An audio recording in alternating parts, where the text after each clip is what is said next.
Okay, right. Okay, pastor ಮೋಸೆ ಅವರು ನನಗೆ ಇಲ್ಲಿಗೆ 3 ವರ್ಷದಿಂದ ಅವರು ಗೊತ್ತಿದ್ದಾರೆ. ಅವರು ನನ್ನ ಒಳ್ಳೆ ಸ್ನೇಹಿತರಾಗಿದ್ದಾರೆ. ನಮ್ಮ ಸಭೆಗೆ ಕೂಡ ಅವ್ರು ಬಂದಿದ್ದಾರೆ, ಅವ್ರ ಸಾಕ್ಷಿ ಕೂಡ ಹಂಚ್ಕೊಂಡಿದ್ದಾರೆ.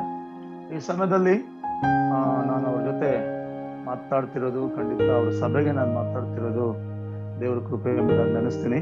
ಇವತ್ತು ಬ್ಯುಸಿ ಇದ್ದೆ, ಆದರೂ ಅವರು ವಾಕ್ಯ ಕೊಡ್ಬೇಕೆಂಬುದಾಗಿ ಅವ್ರು ಮಾತಾಡುವಾಗ ನನ್ನ ಭಾರವುಳ್ಳ ಇಲ್ಲದೆ ಆಯ್ತು, ಎಲ್ಲವೂ ಕೆಲಸವನ್ನು ಬದಿಗೊತ್ತಿ ನಾನು ಈ ಸೇವೆಯನ್ನು ಮಾಡ್ತೀನಿ ದೇವರೇ ಅಂತ ಎಂಬುದಾಗಿ ನಿಮ್ಮ ಮಧ್ಯದಲ್ಲಿ ಬಂದಿದ್ದೀನಿ. ಓಕೆ, ದೇವರು ಈ ವಾಕ್ಯಗಳನ್ನು ಆಶೀರ್ವದಿಸಲಿ. ದೇವ್ರು ನನ್ನ ಹೃದಯದಲ್ಲಿ ಏನ್ ಇವತ್ತು ತಂದಿದ್ದಾರೋ ನಿಮ್ಮ ಮಧ್ಯೆ ನಾನು ಮಾತಾಡ್ತೀನಿ. ದೇವ್ರು ಮಾತಾಡ್ಲಿ. ಬೈಬಲ್ ಹೇಳ್ತದೆ, ಕಿವಿಗಳನ್ನು ಕೇಳಲಿ ಎಂಬುದಾಗಿ. ನೀನ್ ಎಷ್ಟು ನಾವು ಇಂಟ್ರೆಸ್ಟ್ ಆಗಿ ಕೇಳ್ತೀವೋ, ಓದಿದ್ದು ನಿನ್ ತಲೆಗೆ ಉಳಿತದಲ್ಲ ಗೊತ್ತಿಲ್ಲ, ಇಂಟ್ರೆಸ್ಟ್ ಆಗಿ ಕೇಳಿದಂತ ಒಂದೊಂದು ವಿಷಯಗಳು ತಲೆಗೆ ಉಳಿತದೆ. ನನ್ನ ಸಭೆಯಲ್ಲಿ ನಾನೇನ್ ಹೇಳ್ತೀನಪ್ಪ ಅಂತಂದ್ರೆ, ಅವ್ರಿಗೆ ಯಾವಾಗ್ಲೂ ಗಮನ ನನ್ನ ಕಡೆನೇ ಇರ್ಬೇಕು. ಅವ್ರಿಗೆ ಕಣ್ಣು ಎಲ್ಲಿರುತ್ತೆ, ಮನಸ್ಸಲ್ಲಿರುತ್ತೆ.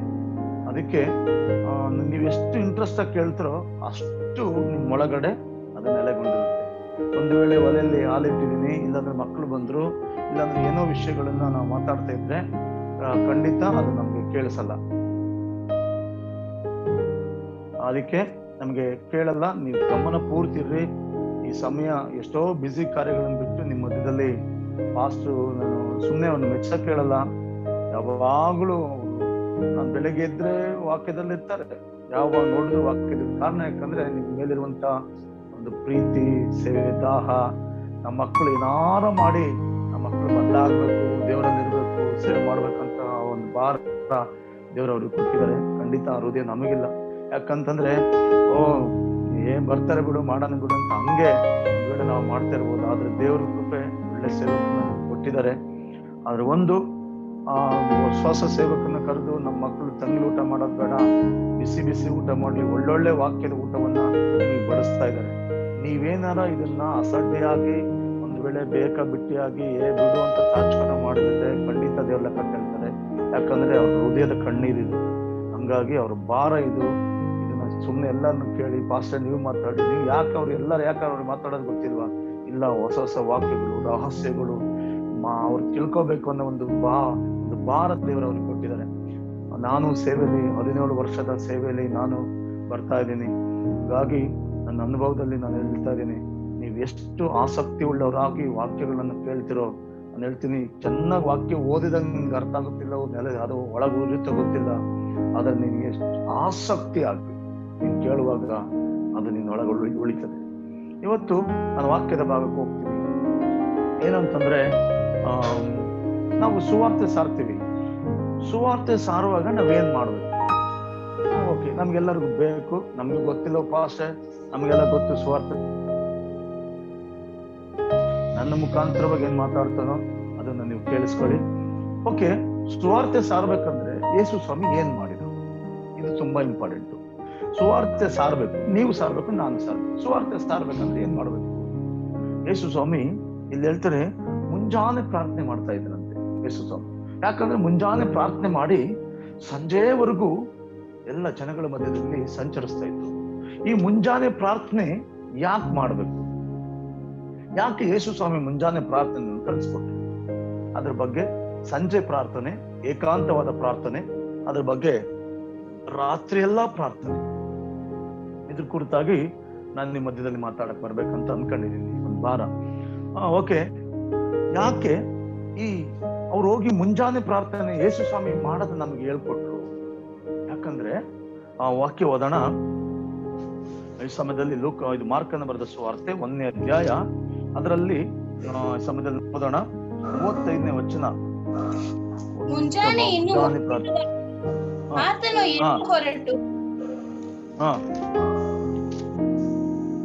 ಮುಂಜಾನೆಯಲ್ಲಿ ಮಬ್ಬಿರುವಾಗಲೇ ಅಡವಿಯ ಸ್ಥಳಕ್ಕೆ ಹೋಗಿ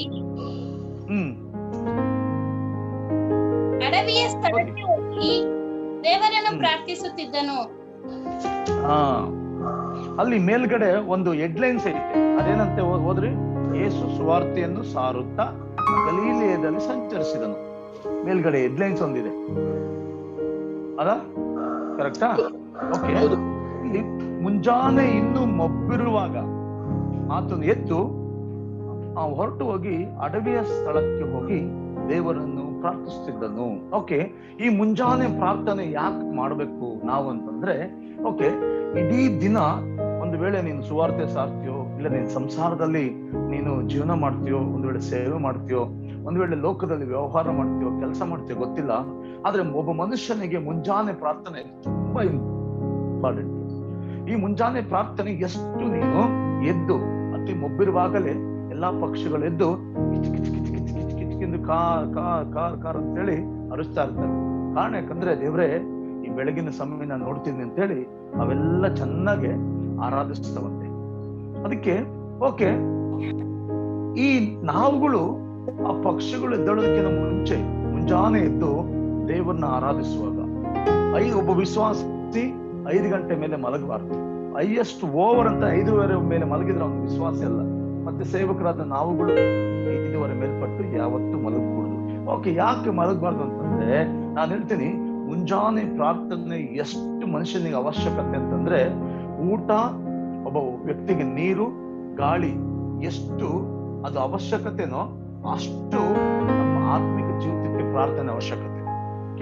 ಮುಂಜಾನೆ ಪ್ರಾರ್ಥನೆ ಯೇಸು ಸ್ವಾಮಿ ಯಾಕೆ ಮಾಡಿದ್ರು? ಮುಂಜಾನೆ ಪ್ರಾರ್ಥನೆ ಮಾಡುವಾಗ ಮುಂಜಾನೆಯಲ್ಲಿ ದೇವ್ರು ಹೇಳ್ತಾರೆ, ನಾನು ಹೊಸ ಬಲವನ್ನ ಕೊಡ್ತೀನಿ. ಈಗೋ ಮುಂಜಾನೆಯಲ್ಲಿ ಏನ್ ಮಾಡ್ತಾರೆ ಅಂತಂದ್ರೆ, ದೇವ್ರು ತನ್ನ ಹೊಸ ಬಲವನ್ನ ನಮ್ಮ ಮೇಲೆ ಸುರಿಸ್ತಾರೆ. ಆ ಹೊಸ ಬಲ ಇಟ್ಕೊಂಡು ಒಂದು ವೇಳೆ ಯಾರಿಗಾದ್ರೂ ಸ್ವಾರ್ಥ ಸರ್ ಮುಂಜಾನೆ ಪ್ರಾರ್ಥನೆ ಎಷ್ಟು ಮಾಡಿ ನೀನು ಜನಗಳ ಮಧ್ಯದಲ್ಲಿ ಹೋಗ್ತೀಯೋ, ಆಗ ಅದ್ಭುತ ಕಾರ್ಯಗಳು ನಡೀತದೆ. ಮುಂಜಾನೆ ಪ್ರಾರ್ಥನೆಯಲ್ಲಿ ಎಲ್ಲಾರು ಮಲಗಿರುವಾಗ ಎದ್ದು ನೀನು ಪ್ರಾರ್ಥನೆ ಮಾಡ್ತೀಯೋ, ದೇವರ ಆತ್ಮನ ನಿನ್ನ ಸಂಗಡ ಮಾತಾಡಕ್ಕೆ ಪ್ರಾರಂಭ ಮಾಡ್ತಾರೆ. ಮುಂಜಾನೆ ಪ್ರಾರ್ಥನೆ ಎಷ್ಟು ಅವಶ್ಯಕತೆ ಅಂತಂದ್ರೆ, ನೀನು ಹೋಗಿ ಯಾರ ಜೊತೆಗನ್ನ ಮಾತಾಡ್ಬೇಕಾದ್ರೆ ನಿನ್ ಮೇಲಿರುವಂತ ಪ್ರಾರ್ಥನಾ ಆತ್ಮ ಅವ್ರ ಒಳಗಡೆ ಹೋಗುತ್ತೆ. ನಿನ್ ಮೇಲಿರುವಂತ ಅಭಿಷೇಕದ ಆತ್ಮ ಅವ್ರ ಮೇಲೆ ಹೋಗುತ್ತೆ. ಅಭಿಷೇಕ ಅಂತಂದ್ರೆ ಶಕ್ತಿ. ಶಕ್ತಿ ಹೇಗಪ್ಪ ಬರ್ತದೆ ಅಂತಂದ್ರೆ, ನಾವು ಪ್ರಾರ್ಥನೆ ಮಾಡೋದ್ರ ಮುಖಾಂತರ ಬೆಳಗ್ಗೆ ಎದ್ದು ನೀನ್ ಪ್ರಾರ್ಥನೆ ಮಾಡಿ ನೋಡಿ ಹೇಗಿರ್ತೀವಿ ಅಂತಂದ್ರೆ, ಇಡೀ ದಿನ ನಮಗೆ ಸಮಾಧಾನ, ನೆಮ್ಮದಿಯಾಗಿ, ಆರೋಗ್ಯವಾಗಿ ಇರ್ತೀವಿ. ಓಕೆ, ಮುಂಜಾನೆ ಪ್ರಾರ್ಥನೆ ಮಾಡಿ ನೀನು ಸುವಾರ್ತೆ ಸಾರಕ್ಕೆ ಹೋಗು. ಆ ಸುವಾರ್ತೆ ಅವತ್ತು ಒಂದು ಒಳ್ಳೆ ಫಲಿಸುತ್ತೆ, ಲಾಭದಾಯಕವಾಗಿರುತ್ತೆ. ದೆವ್ವಗಳು ಬಿಟ್ಟು ಹೋಗ್ತವೆ, ರೋಗಿಗಳು ವಾಸಿ ಆಗ್ತವೆ. ಯೇಸು ಸ್ವಾಮಿ ಮುಂಜಾನೆ ಪ್ರಾರ್ಥನೆ ಮಾಡಿದ್ರು. ಯಾಕೆ ಮಾಡ್ತಿದ್ರು ಮುಂಜಾನೆ ಪ್ರಾರ್ಥನೆ ಅಂತ? ಯಾವತ್ತು ನಾನು ಸುವಾರ್ತೆ ಸಾರಕ್ಕೆ ಹೋಗ್ತಂತ ಇಲ್ಲ, ನೀನು ಸಿದ್ಧ ಪ್ರಾಂತ್ಯಕ್ಕೆ ಹೋಗುವಾಗ ಆ ಪ್ರಾಂತ್ಯದ ದುರಾತ್ಮನ ಸೇನೆಗಳನ್ನ ಆಲ್ರೆಡಿ ದೇವ್ರು ಕಟ್ಟಿರ್ತಾರೆ. ನೀನ್ ಹೋಗಿ ಅಲ್ಲಿ ಕಾಲಿಡುವಾಗಲೇ ಸೈತಾನನ ಶಕ್ತಿಗಳು ಎಂತ ಮಾಟ ಮಂತ್ರ ಕಾರ್ಯಗಳಿರ್ಲಿ ಅವ್ರು ಬಿಟ್ಟೋಗಿರ್ತವೆ. ಒಂದು ಈ ಮುಂಜಾನೆ ಪ್ರಾರ್ಥನೆ ನಿನ್ಗೊಂದು ಒಳಗೊಂದು ನಮ್ಗಿರುತ್ತೆ. ಏನಂತ ಇರುತ್ತೆ ಅಂದ್ರೆ, ನಾನು ಮುಂಜಾನೆ ಪ್ರಾರ್ಥನೆ ಮಾಡಿದೀನಿ, ದೇವರಾತ್ಮ ನನ್ನ ಸಂಗಡ ಇದ್ದಾರೆ, ನಾನು ಹೋಗುವಾಗ ಅಲ್ಲಿ ರೋಗಿಗಳು ವಾಸಿ ಆಗ್ತವೆ, ದೆವ್ವಗಳು ಬಿಟ್ಟೋಗ್ತವೆ ಅಂತೇಳಿ ನೀನು ನಂಬಿಕೆ ಇಟ್ಟು ಅಲ್ಲಿ ಹೋಗುವಾಗ ಆ ನಂಬಿಕೆ ಅಲ್ಲಿ ಅದ್ಭುತ ಮಾಡುತ್ತೆ. ಹಲ್ಲೆಲೂಯಾ. ಓಕೆ, ನಮಗೆ ಅಪನಂಬಿಕೆ ಒಳಗಡೆ ನಮ್ಮ ಮನಸ್ಸಾಕ್ಷಿನೇ ಇಲ್ಲ, ನೀನ್ ತಪ್ಪು ಮಾಡಿದ್ಯಾ, ನೀನ್ ಪ್ರಾರ್ಥನೆ ಮಾಡಿಲ್ಲ, ನೀನ್ ಪ್ರಾರ್ಥನೆ ಮಾಡ್ದಲೆ ನೀನ್ ಹೆಂಗೋಗಿ ಅಲ್ಲೋಗಿ ದೇವ್ರ ಮೇಲೆ ದೆವ್ವ ಓಡಿಸ್ತೀಯಾ, ದೆವ್ವ ಬಂದಿರ ಮೇಲೆ ಕೈ ಇಡ್ತೀಯಾ, ಸುವಾರ್ತೆ ಸಾರ್ತಿ ಅಂತ ನಿನ್ನ ಮನಸ್ಸಾಕ್ಷಿ ನಿನಗೇ ತೀರ್ಪು ಮಾಡಿದ್ರೆ ಅಲ್ಲಿ ಯಾವ ಅದ್ಭುತಗಳು ಆಗಲ್ಲ. ಅದೇ ನೀನ್ ಏನೇ ಒಂದು ವೇಳೆ ಸಣ್ಣ ಸಣ್ಣ ಮಿಸ್ಟೇಕ್ಗಳು ಏನೇ ಇದ್ರು ಬೆಳಗ್ಗೆ ಮುಂಜಾನೆ ಕರ್ತನೇ ಅಂತೇಳಿ ಅದನ್ನು ಹುಡುಕಿ ವಾಕ್ಯಗಳನ್ನು ಪ್ರಾರ್ಥನೆ ಮಾಡಿ ಒಂದು ಪ್ರಾಂತ್ಯಕ್ಕೆ ಹೋಗ್ತಿದ್ದೇವ್ರೆ ಅಂತ ಹೋಗಿ ಕಾಲಿರುವಾಗ ಮುಂಚಿತವಾಗಿ ನಿನ್ನೊಳಗೆ ನಂಬಿಕೆ ಬಂದಿರುತ್ತೆ. ಏನ್ ಗೊತ್ತಾ, ನಾನಿವತ್ತು ಓಕೆ ಯಾಕೆ ಮುಂಜಾನೆ ಪ್ರಾರ್ಥನೆ ಮಾಡ್ಬೇಕಂತ ನಾನು ತಿಳ್ಕೊಳ್ಳಿ. ಮುಂಜಾನೆ ಪ್ರಾರ್ಥನೆ ಮಾಡ್ಬೇಕಾದ್ರೆ ನಮ್ಮಲ್ಲೇ ಒಂದು ಭರವಸೆ ಬರುತ್ತೆ, ನಮ್ಮೊಳಗೆ ಒಂದು ನಂಬಿಕೆ ಬರುತ್ತೆ, ನಮ್ಮಲ್ಲೇ ಒಂದು ಸ್ಥಿರಚಿತ್ತ ಮನಸ್ಸು ಬರುತ್ತೆ. ನಾನ್ ಪ್ರಾರ್ಥನೆ ಮಾಡಿದ್ದೀನಿ, ನಾನು ಹೋಗ್ತಾ ಇದ್ದೀನಿ, ನನ್ನ ಪ್ರಾರ್ಥನೆ ಮಾಡುವಂತ ಅಭಿಷೇಕ ನನ್ನ ಮೇಲಿದೆ, ಆ ದೆವ್ವ ಬಿಟ್ಟೋಗುತ್ತೆ, ರೋಗ ವಾಸಿ ಆಗುತ್ತೆ ಅಂತ ಕನ್ಫರ್ಮೇಶನ್ ನಮ್ಮಲ್ಲೇ ಬರುತ್ತೆ. ಅವಾಗ ನಮ್ದು ಯಾಕೆ ಆ ಪ್ರಾರ್ಥನೆ ಮಾಡುವಾಗ ಮುಂಜಾನೆ ಪ್ರಾರ್ಥನೆ ನಮ್ಮನ್ನ ಬಲಪಡಿಸುತ್ತೆ, ಮುಂಜಾನೆ ಪ್ರಾರ್ಥನೆ ನಮಗೆ ಶಕ್ತಿಗಳಿಸುತ್ತೆ, ಮುಂಜಾನೆ ಪ್ರಾರ್ಥನೆ ಚೈತನ್ಯಗೊಳಿಸುತ್ತೆ. ಮುಂಜಾನೆ ಪ್ರಾರ್ಥನೆ ನಮಗೇನು ಗೊತ್ತಾ, ನಾವು ಸೋತೋಗಿರೋನ್ನ ಬಲಪಡಿಸುವಂತ. ಅದಕ್ಕೆ 5 ಗಂಟೆ ಮೇಲೆ ಯಾವತ್ತು ವಿಶ್ವಾಸಿಗಳಾಗ್ಲಿ ಪಾಸ್ಟರ್ಗಳು ನಾವಾಗ್ಲಿ ಮಲಗಬಾರದು ಪ್ರೇರೆ. 5 ಗಂಟೆಗೆ ಎದ್ದು ದೇವರನ್ನ ಹುಡುಕೋದಾದ್ರೆ ಖಂಡಿತವಾಗಿಯೂ ಅವತ್ತಿನ ಎಲ್ಲ ಕಾರ್ಯಗಳನ್ನ ನನಗೆ ದೇವರು ಜಯ ಕೊಡ್ತಾರೆ. ಓಕೆ, ನಮ್ಮ ಕೆಲಸ ಕಾರ್ಯಗಳಿಗೋಸ್ಕರ ಪ್ರಾರ್ಥನೆ, ದೇವ್ರೆ ನಾನೊಂದು ಕೆಲ್ಸಕ್ಕೆ ಹೋಗ್ತೀನಿ, ನನ್ನನ್ನು ಆಶೀರ್ವದಿಸು ದೇವ್ರೆ. ಓಕೆ, ಆಶೀರ್ವದಿಸ್ತೀಯ. ಆದ್ರೆ ಕಂಪಲ್ಸರಿ ಯೇಸು ಸ್ವಾಮಿ ಯಾಕೆ ಮುಂಜಾನೆ ಪ್ರಾರ್ಥನೆ ಮಾಡಿದ್ರೆ ಅಂತ ಮೇಲೆ ಬರೆಯಲ್ಪಟ್ಟಿದೆ. ಯೇಸು ಸುವಾರ್ತೆ ಸಾರೋದಕ್ಕಾಗಿನೇ ಆತನ ಮುಂಜಾನೆ ಪ್ರಾರ್ಥನೆ ಮಾಡಿ. ಒಂದು ವೇಳೆ ನೀನು ಸಭೆಗೆ ಸುವಾರ್ತೆ ಸಾರ್ಲಿಕ್ಕೆ ನೀನ್ ಹೋಗ್ಬೇಕಂತಂದ್ರೆ ನಾವು ಮುಂಜಾನೆ ಪ್ರಾರ್ಥನೆ ಮಾಡಬೇಕು. ಆ ಮುಂಜಾನೆ ಪ್ರಾರ್ಥನೆಯಲ್ಲಿ ಏನಿದೆ ಅಂತ ಅಂದ್ರೆ ನಾನು ಹೇಳ್ತೀನಿ, ಇಡೀ ದಿನ ನಿನ್ನನ್ನು ಬಲಪಡಿಸುವಂತ ಶಕ್ತಿ ಇದೆ. ನೀನೇ ಬಲಗೊಂಡ್ರೆ 100 ಜನ ಬಂದ್ರು ಅವ್ರನ್ನ ಬಲಪಡಿಸುವಂತ ಶಕ್ತಿಯು ನಿನ್ನೊಳಗೆ ನನ್ನೊಳಗೆ ಬರುತ್ತೆ. ದೆವ್ವಗಳು ಬಂದ್ರು ಎದರಲ್ಲ, ರೋಗಿಗಳು ಬಂದ್ರು ಎದರಲ್ಲ. ಯಾಕೆ ಎದರಲ್ಲ ಅಂತಂದ್ರೆ ನಿನ್ನೊಳಗಿರುವಂತ ಮನಸ್ಸಾಕ್ಷಿ ನಿನಗೆ ಹೇಳುತ್ತೆ, ನಾನು ಇವತ್ತು ಪ್ರಾರ್ಥನೆ ಮಾಡಿದ್ದೀನಿ, ದೇವ್ರು ನನ್ನ ಜೊತೆಗಿದ್ದಾರೆ, ನಾನು ಮುಟ್ಟಿದ್ರೆ ಅಲ್ಲಿ ರೋಗ ಗುಣ ವಾಸಿ ಆಗೇ ಆಗುತ್ತೆ ಅಂತೇಳಿ ನಿನ್ನ ಮನಸ್ಸಾಕ್ಷಿ ನಿನ್ನನ್ನು ಬಲಪಡಿಸ್ತಾರೆ. ಆಗ ಆಟೋಮೆಟಿಕ್ ಆಗಿ ರೋಗಗಳು, ದೆವ್ವಗಳು, ಮಾಟ ಮಂತ್ರಗಳು ಬಿಟ್ಟು ಹೋಗ್ತವೆ. ಒಂದೂರಿಗೆ ಕಾಲಿಡುವಾಗ ದೇವರ ಕರುಣೆ, ಕೃಪೆ ಎಲ್ಲ ಬರುತ್ತೆ. ಕಾರಣ ಯಾಕಂತಂದ್ರೆ ನಿನ್ನೊಳಗಿರುವಂತ ನಂಬಿಕೆನೇ ನಿನ್ನನ್ನು ಸ್ವಸ್ಥಪಡಿಸುತ್ತೆ ಅಂತ ಹೇಳುವಾಗ ಹೇಳ್ತಾರಲ್ಲ, ಆ ರೀತಿಯಾಗಿ ನಾನು ಹೇಳ್ತೀನಿ, ನಿನ್ನಲ್ಲಿರುವಂತ ನಂಬಿಕೆ ರೋಗಿಗಳ ಮೇಲೆ ಕೈ ಇಡುವಾಗ ಅವ್ರಿಗೆ ಬಿಡುಗಡೆ ಆಗುತ್ತೆ, ದೆವ್ವಗಳು ಬಿಟ್ಟು ಹೋಗ್ತವೆ. ಹಲ್ಲೆಲೂಯಾ. ಓಕೆ, ಅದಕ್ಕೆ ಮುಂಜಾನೆ ಪ್ರಾರ್ಥನೆ ತುಂಬಾ ಅವಶ್ಯಕತೆ. ಮುಂಜಾನೆ ಪ್ರಾರ್ಥನೆಯಲ್ಲಿ ಏನ್ ಸಿಗುತ್ತೆ? ಮುಂಜಾನೆ ಪ್ರಾರ್ಥನೆಯಲ್ಲಿ ಒಬ್ಬಿರುವಾಗ ಯಾಕೆ ಪ್ರಾರ್ಥನೆ ಮಾಡಬೇಕು? ಬೆಳಗ್ಗೆ 8 ಗಂಟೆಗೆ ದೇವ್ರು ಕೇಳಲ್ವಾ? ಖಂಡಿತ ದೇವ್ರು ಕೇಳ್ತಾರೆ. ಬೆಳಗ್ಗೆ 8 ಗಂಟೆಗೆ ಫಸ್ಟ್ ಎದ್ದ ತಕ್ಷಣ ಅಡುಗೆ ಮಾಡಕ್ಕೋ, ಎದ್ದ ತಕ್ಷಣ ಕೆಲ್ಸಕ್ಕೋ, ಎದ್ದ ತಕ್ಷಣ ಹೊರದ ಮನೆಗೋ, ಎದ್ದ ತಕ್ಷಣ ಬೇರೆ ಮಾಡಕ್ಕಲ್ಲ. ಫಸ್ಟ್ ಆಗಿ ದೇವ್ರನ್ನ ಹುಡುಕು. ಮುಂಜಾನೆ ಪ್ರಾರ್ಥನೆ ಫಸ್ಟ್ ಪ್ರಿಫರೆನ್ಸ್ ದೇವ್ರಿಗೆ ಕೊಡು. ಫಸ್ಟ್ ಪ್ರಿಫರೆನ್ಸ್ ಎತ್ತಿಗೆ ಹುಲ್ಲಾಕಕ್ಕೋ, ಇಲ್ಲ ಹೊಲಕ್ಕೆ ಹೋಗಕ್ಕೋ, ಇಲ್ಲ ಕೆಲ್ಸಕ್ಕೆ ಹೋಗಕ್ಕೋ, ಆಮೇಲೆ ಬಂದು ಪ್ರಾರ್ಥನೆ ಮಾಡಿದ್ರೆ ದೇವ್ರು ನಿನ್ನ ಜೀವನದಲ್ಲಿ ಎಲ್ಲೋ ಒಂದ್ ಕಡೆ ಬೇಕೋ ಬೇಡವನ್ನಂಗಿದ್ದಾನೆ ಅಂತ ಅರ್ಥ. ಹಂಗಿಟ್ಕೋಬೇಡ. ಫಸ್ಟ್ ಆಗಿ ದೇವ್ರು ಇರೋದಕ್ಕಾಗಿ ನಾವು ಬದುಕಿದೀವಿ, ದೇವ್ರು ಇರೋದಕ್ಕಾಗಿ ನಮಗೆ ಜೀವ ಇದೆ. ಆ ಜೀವ ಸಮೃದ್ಧಿ ಆಗಿರ್ಬೇಕಾಗಿನೇ ಅದಕ್ಕೇನ್ ಮಾಡ್ಬೇಕು? ಫಸ್ಟ್ ಆಗಿ ನಾವು ದೇವರಿಗೆ ಪ್ರಥಮ ಸ್ಥಾನ ದೇವರಿಗೆ. ಫಸ್ಟ್ ನಿಮ್ಮ ಕಾಣಿಕೆ ವಿಷಯದಲ್ಲಿ, ದಶಭಾಗದ ವಿಷಯದಲ್ಲಿ, ಎಲ್ಲಾ ವಿಷಯದಲ್ಲಿ ಫಸ್ಟ್. ಅದಕ್ಕೆ ಮುಂಜಾನೆ ಪ್ರಾರ್ಥನೆ ಫಸ್ಟ್ ಮಾಡು. ಒಂದು ದಶಭಾಗ, ಒಂದು ಹಣ ಬಂತು ಅಂತಂದ್ರೆ ಅದನ್ನ ಫಸ್ಟ್ ತೆಗೆದಿಡು. ಯಾವ್ದಾದ್ರು ಒಂದು ವೇಳೆ ಹೊಲಗದ್ದೆಗಳಲ್ಲಿ ಬೆಳೆ ಬಂತಂದ್ರೆ ಫಸ್ಟ್ ತೆಗೆದಿಡು. ಇನ್ನು ಕುರಿ ಮೇಕೆಗಳು ಒಂದು ವೇಳೆ ಮರಿ ಆಗ್ತಂದ್ರೆ ಫಸ್ಟ್ ತೆಗೆದಿಡು. ನಮ್ಮ ಚರ್ಚಲ್ಲಿ ನುಗ್ಗೆಕಾಯಿ ಅದೇನ್ ದೊಡ್ಡದು, ನುಗ್ಗೆಕಾಯಿ ಗಿಡ ಬಿಟ್ಟಿದೆ, ಅದರಲ್ಲಿ ನುಗ್ಗೆಕಾಯಿ ಮಾಸ್ಟರ್ ನುಗ್ಗೆಕಾಯಿ ಗಿಡ ಹಾಕಿದೆ, ಅದರ 4 ನುಗ್ಗೆಕಾಯಿ ಫಸ್ಟ್ ತಂದು ಕುರಿ ತಂದು ಕೊಡ್ತಾರೆ. ಮಾಸ್ಟರ್ ಇದು ಫಸ್ಟ್ ಪ್ರಥಮ ಬಳಕೆ ಶೇಂಗಾ ತಂದು ಕೊಡ್ತಾರೆ. ಯಾಕೆ? ಫಸ್ಟ್ ನಾನು ಹೇಳ್ತೀನಿ, ಇದು ಪ್ರಾರ್ಥನೆಗೆ ಸಂಬಂಧಪಟ್ಟಿರ್ಬೋದು. ಪ್ರಾರ್ಥನೆ ಅಂತಂದ್ರೆ ಒಂದ್ ವೇಳೆ ಮಣಕಲ್ ಹಾಕಿ ಮಾಡೋದನ್ನ ಇದು ಕೊಡೋದ್ರ ಮುಖಾಂತರ ಕಾಣಿಕೆ ಇಲ್ಲದೆ ನನ್ನ ಅಂಗಳಕ್ಕೆ ಬರ್ಬೇಕು. ಒಂದ್ ವೇಳೆ ಈ ಪ್ರಾರ್ಥನೆ ಸಲ್ಲಿಸೋರು ಹೇಗೆಲ್ಲ ಪ್ರಾರ್ಥನೆ ಮಾಡಿದ್ರು ಜೋಶಿಯರ್ ಅಂದ್ರೆ, ಆತನಿಗೆ ರಕ್ತ ಗೋಳವನ್ನ, ಆತನಿಗೆ ಎಲ್ಲವನ್ನ ಹಾಕಿ, ಹಣಗಳನ್ನ ಹಾಕಿ ಆತನಿಗೆ ಅಡ್ಡ ಬಿದ್ದರು ಎಂಬುದಾಗಿ, ನಮಸ್ಕರಿಸಿದ್ರು ಎಂಬುದಾಗಿ. ನಾನು ಹೇಳ್ತೀನಿ, ಮುಂಜಾನೆ ಪ್ರಾರ್ಥನೆ ಫಸ್ಟ್ ನಿನ್ನ ಸಮಯದ ದೇವರಿಗೆ ಕೊಡು. ಫಸ್ಟ್ ನಿನ್ನ ಕಾಣಿಕೆ ದೇವರಿಗೆ ಕೊಡು. ಫಸ್ಟ್ ನಿನ್ನ ಮೇಕೆ, ದನ, ಕುರಿ ಏನ್ ಹಾಕುತ್ತೋ ಆ ಕರುನ ತಂದು ಫಸ್ಟ್ ದೇವ್ರ ಆಲಯಕ್ಕೆ ಕೊಡು. 1 ಕುರಿ ಇವತ್ತು ನೀನು ಕೊಡು, 100 ಕುರಿ ನಿನ್ನ ಮನೆಗೆ ನಾನು ದೇವ್ರು ಕೊಡ್ತಾರೆ. ಈ ನಂಬಿಕೆ ನಿನ್ನೊಳಗಡೆ, ನಾನು 1 ಕುರಿ ಕೊಟ್ಟಿದ್ದು ನಾನು ದೇವ್ರು 100 ಕುರಿ ಕೊಟ್ಟೇ ಕೊಡ್ತಾರಂತ ನಿನ್ನೊಳಗಡೆ ನಂಬಿಕೆ ಬರುತ್ತೆ. ಆ ನಂಬಿಕೆ ನೋಡಿ ನಾನು ದೇವ್ರು ಆಶ್ರಯಿಸ್ತಾರೆ. ಫಸ್ಟ್ ಅದಕ್ಕೆ ಈ ದಿನದ ಫಸ್ಟ್ ಏನಪ್ಪ, ಹೋಗಿ ಕಿಚನ್ಗೆ ಹೋಗ್ಬೇಡ. ಈ ದಿನದ ಫಸ್ಟ್ ಎತ್ತಿನ ಕೊನೆಗೆ ಹೋಗ್ಬೇಡ. ಈ ದಿನದ ಫಸ್ಟ್ ಏನೋ ಕೆಲ್ಸಕ್ಕೆ ಹೋಗ್ಬೇಡ. ಈ ದಿನ ಫಸ್ಟ್ ಹೊಟ್ಟೆ ಪಾಟ್ ನೋಡ್ಬೇಡ. ಫಸ್ಟ್ ಆಗಿ ನಿನ್ನ ಸಮಯನ, ಮುಂಜಾನೆ ಸಮಯನ ಕರ್ತನಿಗೆ ಕೊಡ್ಬೇಕು. ಒಂದ್ ವೇಳೆ ಸೇವೆ ಮಾಡ್ತಿದ್ರೆ, ನೀನು ಒಂದ್ ವೇಳೆ ಸುವಾರ್ತೆ ಸಾರ್ತಿದ್ರೆ, ಒಂದ್ ವೇಳೆ ಸೇವಕರು ಒಂದ್ ವೇಳೆ ನಾವು ಆಗಿದ್ರೆ, ನಾವು ಒಂದು ಮಾಡ್ಬೇಕಾಗಿರೋದು ಏನ್ ಗೊತ್ತಾ? ಇಲ್ಲ ದೇವ್ರೆ ಫಸ್ಟ್ ನಿನ್ ಮಣಕಲ್ ಸೌದ್ರ ತೊಂದರೆ ಇಲ್ಲ, ಮಣಕ ದೇವರೊಂದಿಗೆ ನೀನ್ ಮಾತಾಡೋದು.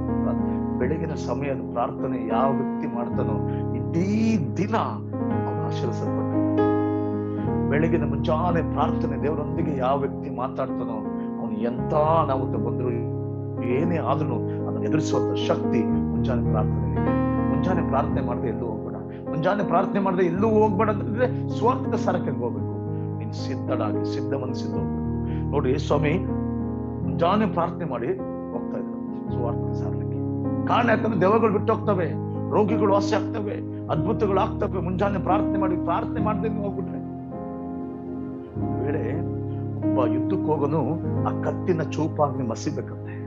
ಆಗ ಅವ್ನು ಯುದ್ಧಕ್ಕೆ ಹೋಗ್ಬೇಕು. ಒಂದ್ ವೇಳೆ ಒಂದು ಕಟ್ಗ, ಒಂದ್ ವೇಳೆ ಯಾವ್ದನ್ನು ಹಾಡನ್ನು ಮಾಡೋದು, ಒಂದ್ ವೇಳೆ ಅವ್ನು ಕೊಯ್ಬೇಕಾದ್ರೆ ಅದನ್ನ ಫಸ್ಟ್ ಚೂಪಾಗಿ ಮಾಡ್ತಾನೆ. ಒಂದ್ ವೇಳೆ ನೋಡಿ, ಇವರೇ ಚೂಪಾಗಿ ಮಾಡ್ಬೇಕಂದ್ರೆ ನೋಡ್ರಿ, ಆತ್ಮಿಕವಾಗಿ ಸೈತಾನನ ಹೋರಾಟಗಳನ್ನ, ದೆವ್ವಗಳನ್ನ, ರೋಗಗಳನ್ನ ವಾಸಿ ಮಾಡ್ಬೇಕಂದ್ರೆ ನಮ್ಮ ಆತ್ಮಿಕ ಜೀವಿತನ ಚೂಪಾಗಿ ನಾವು ಇಟ್ಕೊಂಡ್ರೆ, ನಾವು ಮಾತಾಡುವಾಗಲೇ, ಕೈ ಇಡುವಾಗಲೇ, ಗದರಿಸುವಾಗಲೇ ರೋಗಗಳು, ದೆವ್ವಗಳು ಬಿಟ್ಟು ಹೋಗ್ತವೆ. ಮುಂಜಾನೆ ಪ್ರಾರ್ಥನೆಯಿಂದ ಅಷ್ಟೊಂದು ಶಕ್ತಿ ಇದೆ. ಯೇಸು ಸ್ವಾಮಿ ಮುಂಜಾನೆ ಪ್ರಾರ್ಥನೆ ಯಾಕೆ ತೋರಿಸ್ಬೇಕು ಅಂದ್ರೆ, ಬೆಳಗ್ಗೆ ಎದ್ದು ಅಕ್ಕಿ ಪಕ್ಷಿಗಳು ಅರಸೋದಕ್ಕಿಂತ ಮುಂಚೆ ಎದ್ದು ಮುಂಜಾನೆ ಪ್ರಾರ್ಥನೆ ಮಾಡುವುದು. ಆ ಮುಂಜಾನೆ ಪ್ರಾರ್ಥನೆಯಲ್ಲಿ ನೀನ್ ಬಂದು ನೋಡು, ಇಡೀ ಸಂಜೆವರೆಗೂ ನೀನ್ ಹೇಗಿರ್ತಿದ್ರೆ ಸಮೃದ್ಧ ಸಾಧ್ಯ. ಹಲ್ಲೆಲೂಯಾ. ಮುಂಜಾನೆ ಪ್ರಾರ್ಥನೆ ಮನುಷ್ಯನಿಗೆ ತುಂಬಾ ಅವಶ್ಯಕ. ನೀನೊಬ್ಬಳೆ ಮಾತಾಡಕ್ಕೆ ಸ್ಟಾರ್ಟ್ ಮಾಡಿ. ಮುಂಜಾನೆ ಪ್ರಾರ್ಥನೆ ಸಂಜೆವರೆಗೂ ಸಮಾಧಾನ, ಯಾರ ಜೊತೆ ಕಿತ್ತಾಡಲ್ಲ, ವೈಮನಸ್ಸನ್ನು ಕ್ಷಮಿಸ್ತೀಯ, ವೃತ್ತಿಸ್ತೀಯ. ಪ್ರಾರ್ಥನೆ ಮಾಡದೆ ಹೋಗು. ಯಾಕೆ ಒಂದು ಸಂಪ್ರದಾಯ ಅಲ್ಲ ಇದು. ನೀನು ಅಯ್ಯೋ ಪ್ರಾರ್ಥನೆ ಮಾಡದೆ ಏನೋ ಅದಲ್ಲ ನಾನು ಹೇಳ್ತಾರೆ. ಸಂಪ್ರದಾಯದ ಪ್ರಕಾರ ಪ್ರಾರ್ಥನೆ ಮಾಡ್ಬೇಡ. ಸಂಪ್ರದಾಯದ ಕುರಿತಾಗಿ ನಾನು ಮಾತಾಡ್ತಿಲ್ಲ. ನಿನ್ನ ಪ್ರಾರ್ಥನೆ ಯಾವಾಗಲೂ ದೇವರೊಂದಿಗೆ. ಮುಂಜಾನೆ ಪ್ರಾರ್ಥನೆ ಸಮಯ ದೇವರಿಗೆ ಕೊಟ್ಬಿಡು. ಈ ಸಮಯ ನಾವು ದೇವರಿಗೆ ಕೊಟ್ಟಾಗ ನಮ್ಮೆಲ್ಲ ಕಾರ್ಯಗಳಿಗೆ ಜಯ ಸಿಗ್ತಾನೆ ಬರುತ್ತೆ. ಮುಂಜಾನೆ ಸಮಯ 5 ಗಂಟೆ ಮೇಲೆ ನೀನ್ ಯಾವತ್ತು ಮಲಗಬೇಡ. ಇವತ್ತು ಒಂದು ವೇಳೆ ನೀವು ಮಾಡ್ತೀರ 5 ಗಂಟೆಗೆ ಪ್ರಾರ್ಥನೆ, ಅದ್ರ ದೇವರಾತ್ಮ ಸಭೆಗೆ ಹೇಳು, ಪ್ರೀತಿ ಎಂಬುದಾಗಿ ಹೇಳುವಾಗ ನಾನು ತಿಳಿಸ್ತಾ ಇದ್ದೀನಿ. ಒಂದು ವೇಳೆ ಮಾಡ್ತಿದ್ರೆ ಮುಂಜಾನೆ 5 ಗಂಟೆಗೆ ಪ್ರಾರ್ಥನೆ ಮಾಡು. ಸಂಜೆ ಒಳಗೆ ಅದ್ಭುತಗಳನ್ನು ಕಂಡೇ ಕಾಣ್ತೀಯ. ಸಂಜೆ ಒಳಗೆ ಅದ್ಭುತಗಳನ್ನು ಕಂಡೇ ಕಾಣ್ತೀಯ. ದೇವರು ಸರ್ವಶಕ್ತನಾದ ದೇವರು. ಓಕೆ, ಈ ಸಮಯದಲ್ಲಿ ಮುಂಜಾನೆ ಪ್ರಾರ್ಥನೆ ಆಯ್ತು. ಸಂಜೆ ಪ್ರಾರ್ಥನೆ ಯಾಕೆ ಮಾಡಬೇಕು ಅದನ್ನ ನಾವು ನೋಡೋಣ. ಮತ್ತಾಯನ ಬರೆದ ಸುವಾರ್ತೆ 14ನೇ ಅಧ್ಯಾಯ ಅದರಲ್ಲಿ 23ನೇ ವಚನ ಓದೋಣ. ಆತನು ಜನರ ಗುಂಪುಗಳನ್ನು ಕಳುಹಿಸಿ ಬಿಟ್ಟ ಮೇಲೆ ಪ್ರಾರ್ಥನೆ ಮಾಡುವುದಕ್ಕೆ ಏಕಾಂತವಾಗಿ ಬೆಟ್ಟವನ್ನು ಹತ್ತಿದನು ಮತ್ತು ಹೊತ್ತು ಮುಳುಗಿದ ಮೇಲೆ ಒಬ್ಬನೇ ಅಲ್ಲಿ ಇದ್ದನು. ಓಕೆ, ಹೊತ್ತು ಮುಳುಗಿದ ಮೇಲೆ ಆತನು ಅಲ್ಲೇ ಇದ್ದನು. ಹೊತ್ತು ಮುಳುಗಿದ ಮೇಲೆ, ಹೊತ್ತು ಸಂಜೆ ಸಮಯ. ಹೊತ್ತು ಮುಳುಗಿತ್ತು ಅಂತಂದ್ರೆ ನಾವೇನಂತೀವಿ ಕನ್ನಡದಲ್ಲಿ? ಸಂಜೆ, MAB. ಓಕೆ, ಹೊತ್ತು ಮುಳುಗಿದ ತಕ್ಷಣ ನಾವಂತೀವಿ ಓ ಸಂಜೆ ಆಯ್ತು. ಸಂಜೆ ಸಮಯದಲ್ಲಿ ಆತನು ಎಲ್ಲರನ್ನು ಕಳಿಸಿದ ಮೇಲೆ ಪ್ರಾರ್ಥನೆ ಮಾಡಿದಾನೆ, ಅದ್ಭುತ ಆಗಿದೆ, ವಾಕ್ಯಗಳನ್ನು ಕೊಟ್ಟಿದ್ದಾರೆ, ಸುವಾರ್ತೆ ಸಾರಿದ್ದಾರೆ. ಸಂಜೆ ಏನ್ ಮಾಡ್ಬೇಕು ಈಗ? ಯಾಕೆ ಸಂಜೆ ಪ್ರಾರ್ಥನೆ ಮಾಡ್ಬೇಕು? ಒಂದ್ ವೇಳೆ ಯಾರಾದ್ರೂ ಗೊತ್ತಿರ್ಬೋದು, ಆದ್ರೂ ನಾನು ಹೇಳ್ತೀನಿ ನಿಮಗೆ. ಯಾಕಂತಂದ್ರೆ ಈ ಸಂಜೆ ಪ್ರಾರ್ಥನೆ ಯಾಕೆ ನಾವು ಮಾಡ್ಬೇಕು ಅಂತಂದ್ರೆ, ಸಂಜೆ ಈ ಪ್ರಾರ್ಥನೆ ಬಗ್ಗೆ ನಾನು ಕೆಲವೊಂದು ಸಣ್ಣ ವಿಷಯ ಹೇಳಿ ಸಂಜೆ ಬಗ್ಗೆ ನಾನು ಮಾತಾಡ್ತೀನಿ. ನೋಡಿ, ಪ್ರಾರ್ಥನೆ ಅಂತ ಅಂದ್ರೆ ಏನು? ಸ್ವಾಮಿ ಎಸಪ್ಪ ಇವತ್ತು ನನಗೆ 10,000 ದುಡ್ಡು ಬೇಕು ಕೊಡಪ್ಪ ಅನ್ನೋದು ಪ್ರಾರ್ಥನೆ. ದೇವ್ರೆ 10,000 ಕೊಟ್ಟಿದ್ದಕ್ಕಾಗಿ ಸ್ತೋತ್ರ ಅನ್ನೋದು ಅದು ವಿಜ್ಞಾಪನೆ. ಕೊಡುವಾತನೇ ಅನ್ನೋದು ಆರಾಧನೆ. ನೋಡಿ, ಈ 3 ಇದ್ರ ಬಗ್ಗೆ ಯಾವತ್ತಾರ ಒಂದ್ ದಿವಸ ನಾನು ಮಾತಾಡೋಣ. ದೇವ್ರೆ ಇವತ್ತು ನನ್ನ ರಕ್ಷಿಸು, ನನ್ನ ಇವತ್ತು ಕಾಪಾಡಪ್ಪ ಅನ್ನೋದು ಬಂದು ಪ್ರಾರ್ಥನೆ. ಕಾಪಾಡೋದಕ್ಕಾಗಿ ಸ್ತೋತ್ರ ಅನ್ನೋದು ವಿಜ್ಞಾಪನೆ. ಕಾಪಾಡುವಾತನೇ, ರಕ್ಷಿಸುವಾತನೇ, ನಡೆಸುವಾತನೇ, ನಂಬಿಗಸ್ತನೇ ಅನ್ನೋದು ಅದು ಒಂದು ಆರಾಧನೆ. ಓಕೆ, ಇಲ್ಲಿ ಸಂಜೆ ಯಾಕೆ ನಾವು ಪ್ರಾರ್ಥಿಸ್ಬೇಕು? ಯಾಕೆ ಈ ದಿನ ಪ್ರಾರ್ಥನೆ ಮಾಡಿ ಬಂದ್ವಿ? ಸಂಜೆ ಏನಕ್ಕೆ ನಾವು ಪ್ರಾರ್ಥನೆ ಮಾಡ್ಬೇಕಂತ ಒಂದು ವೇಳೆ ನಮ್ಗೆ ಕ್ವಶನ್ ಇದ್ರೆ, ಯೇಸು ಸ್ವಾಮಿ ಹೇಳ್ತಾರೆ ಅಲ್ಲಿ ಅದ್ಭುತಗಳನ್ನು ಮಾಡಿ ಓದ್ಬೇಕು. ನಿಮ್ಗೆ ಗೊತ್ತು, ಅದೆಲ್ಲ ಅದ್ಭುತಗಳನ್ನು ಮಾಡಿ ಅಲ್ಲಿ ಸುವಾರ್ತೆಗಳನ್ನು ಸಾರಿ ಎಲ್ಲ ಆಯ್ತು. ಸಂಜೆ ಯಾಕೆ ಹೋದ್ರು?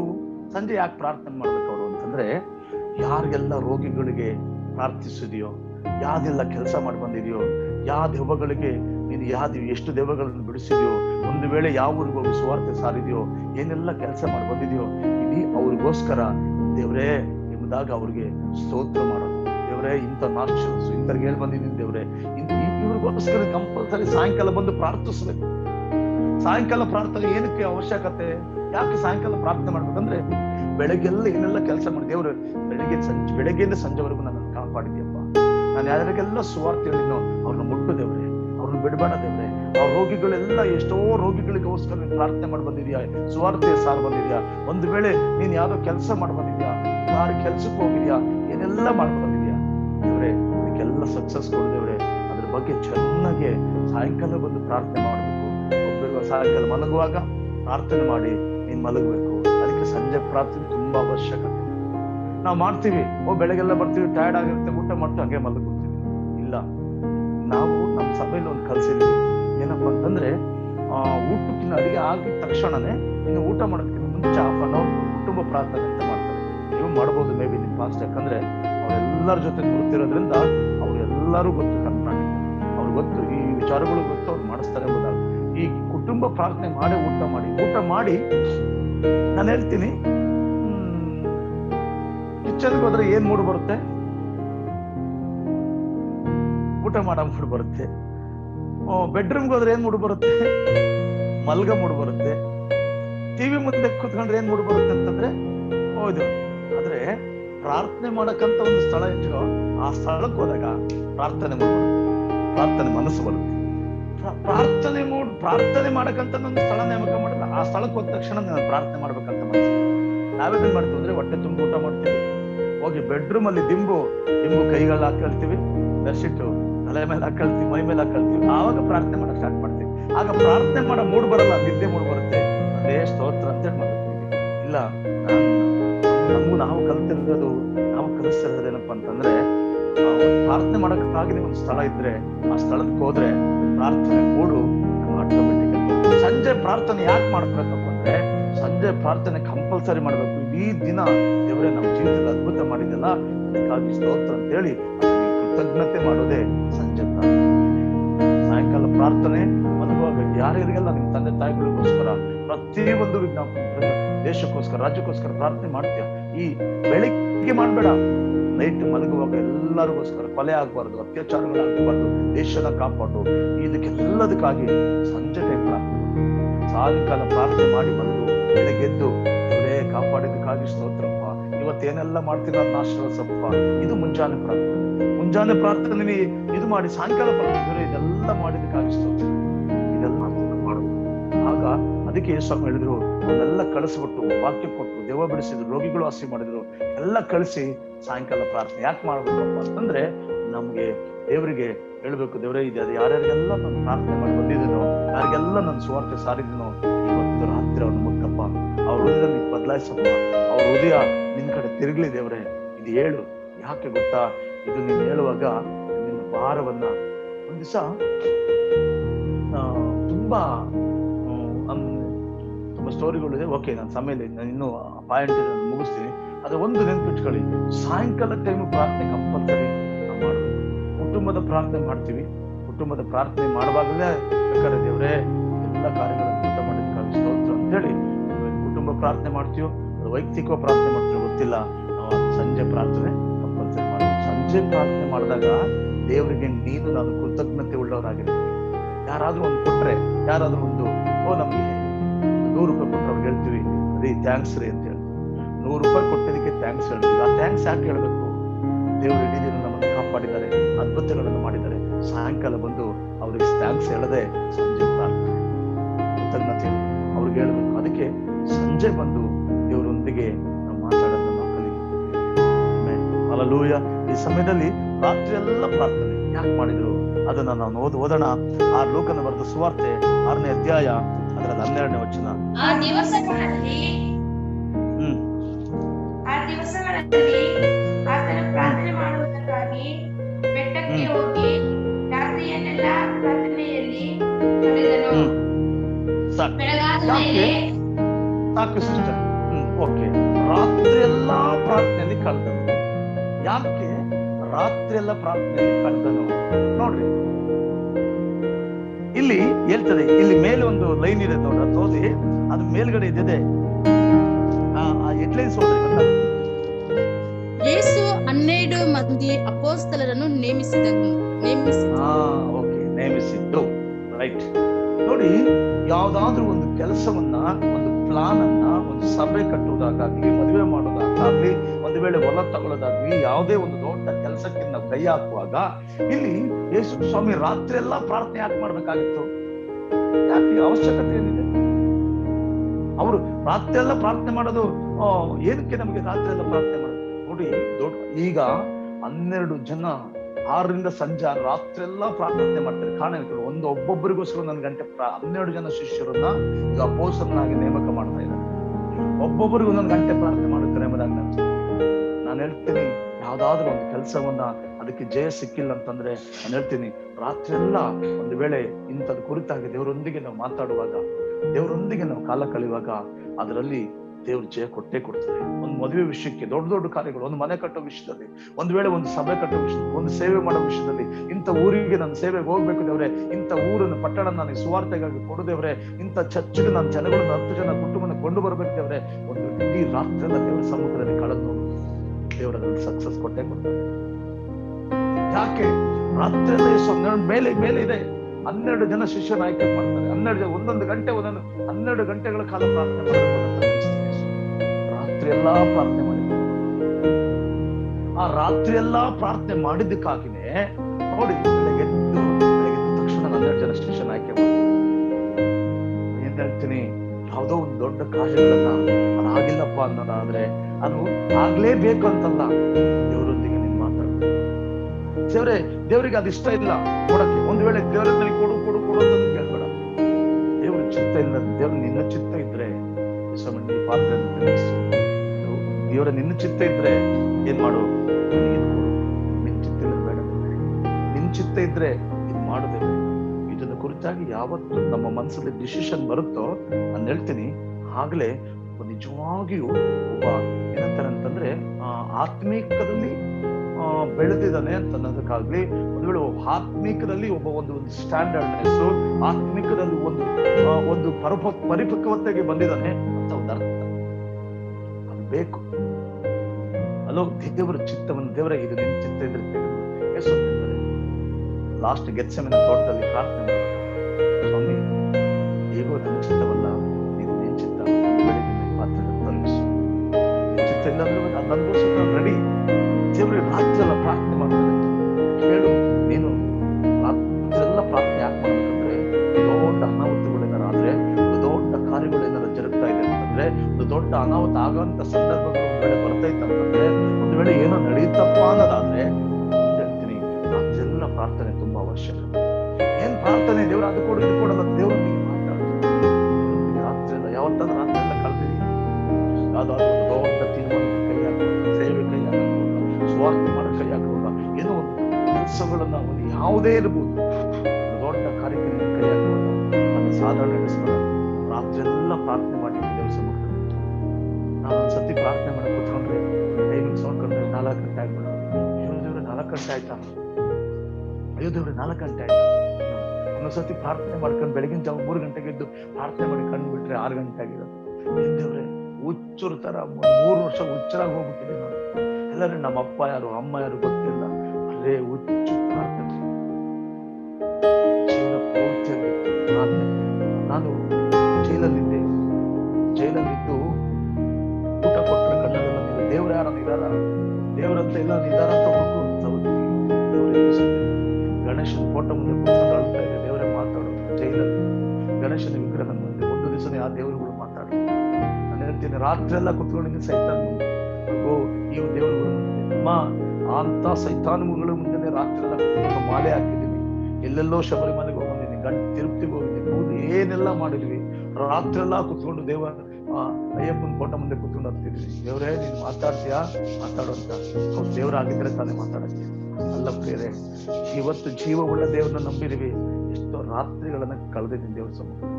ಇವತ್ತು ನಾನು ಕ್ರೂರಿ, ಎಷ್ಟೋ ಕೇಸುಗಳಲ್ಲಿ ಸೆಂಟ್ರಲ್ ಜೈಲಲ್ಲಿದ್ದೆ.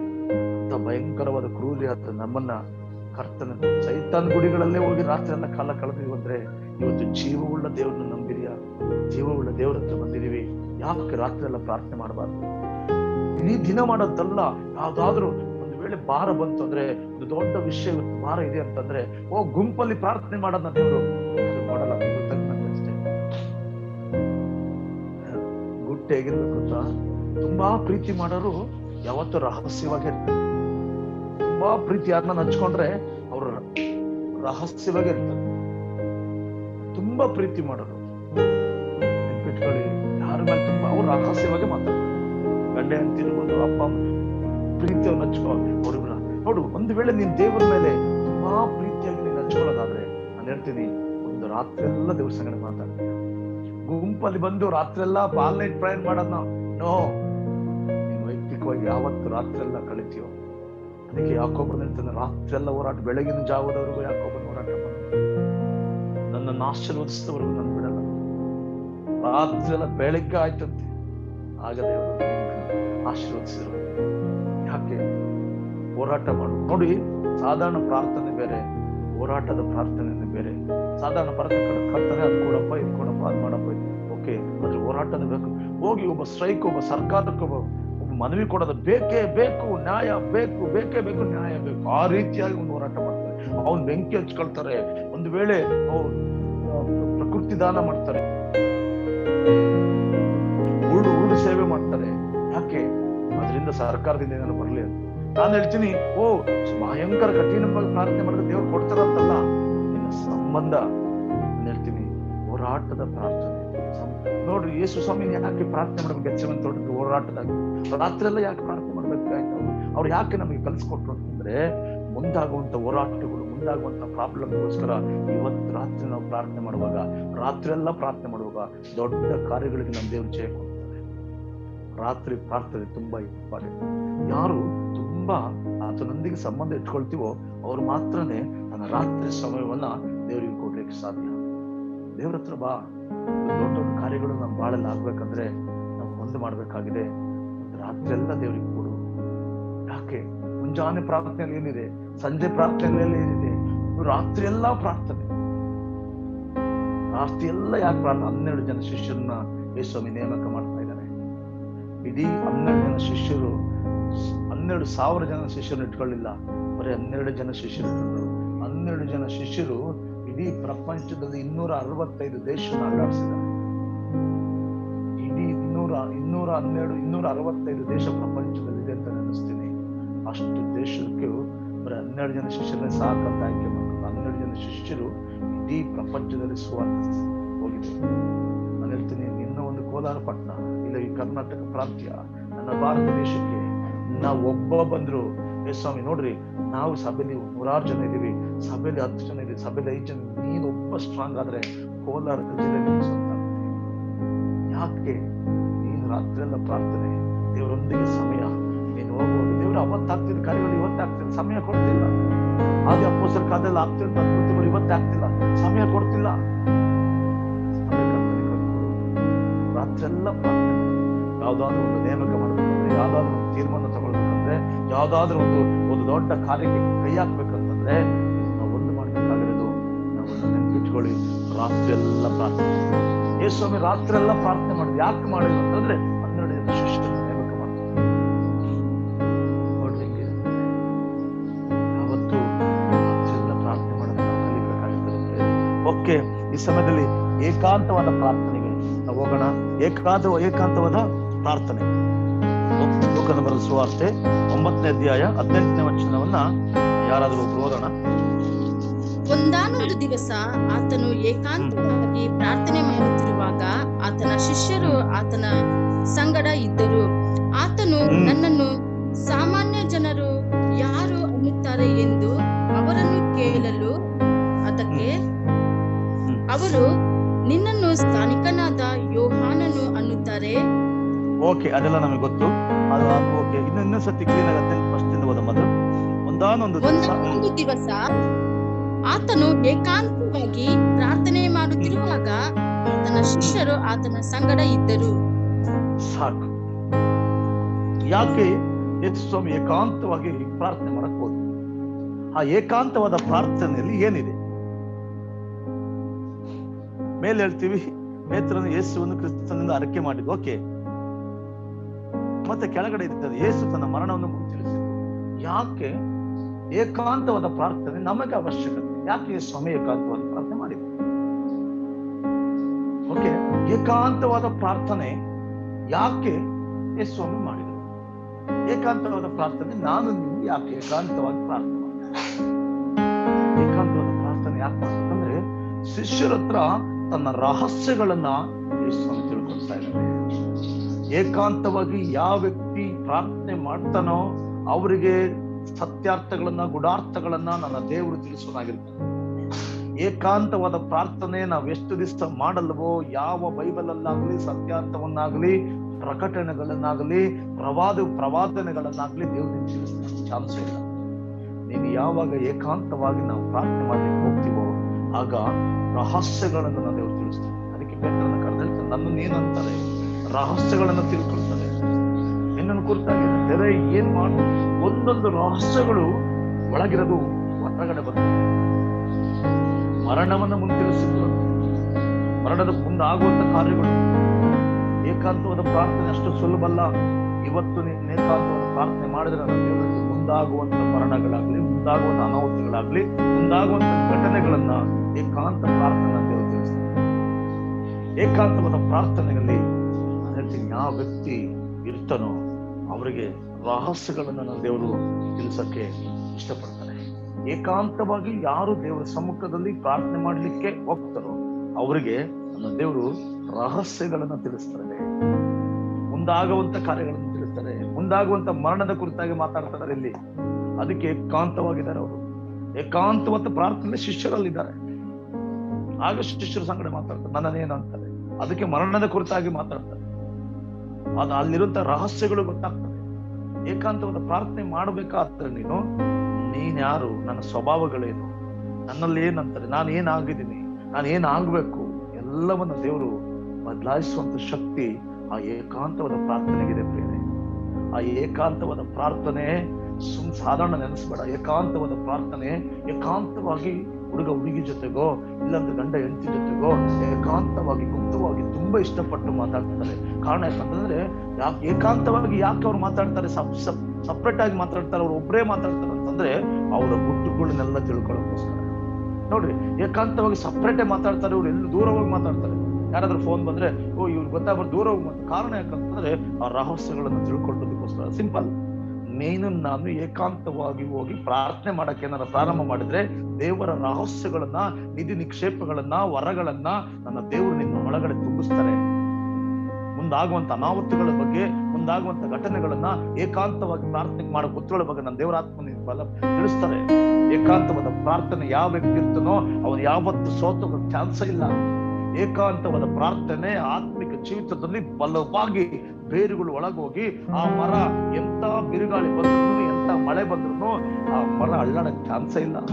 ನಿನ್ನ ಬೀಜ 100ರಷ್ಟು ಬಿದ್ದಂತ ಬೀಜ, ನಿನ್ನ ಭೂಮಿ ಹಸನಾಗಿದ್ದಾಗ ಹಾಗೆ ಅದು 100ರಷ್ಟು ಫಲ ಕೊಡುತ್ತೋ, ಬೇರುಗಳು ಆಳವಾಗಿ ಬೆಳೆದಿರುತ್ತೋ, ಆ ರೀತಿಯಾಗಿ ಅವನು 100% ಫಲಕ್ಕೆ ಹೋಲಿಕೆ ಆಗಿದ್ದಾನೆ.